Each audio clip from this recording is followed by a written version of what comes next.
পৃথিবীতে সেই মানুষগুলো সব থেকে বেশি কষ্ট পায় যারা নিঃসন্দেহে মানুষকে অন্ধের মতো বিশ্বাস করে।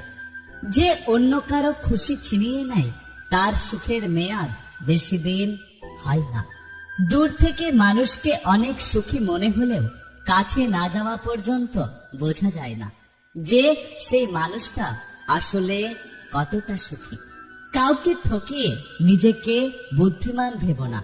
সময়ের ব্যবধানে একদিন তুমিও ঠকবে। অন্যের কথা শোনা মাত্রই উত্তেজিত হও না। আগে কথাটার সত্যতা যাচাই করো, তারপর বিচার করো।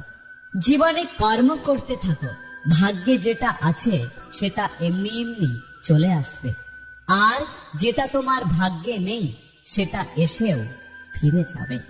মানুষ তোমাকে দেখে জ্বলছে মানে তুমি জীবনে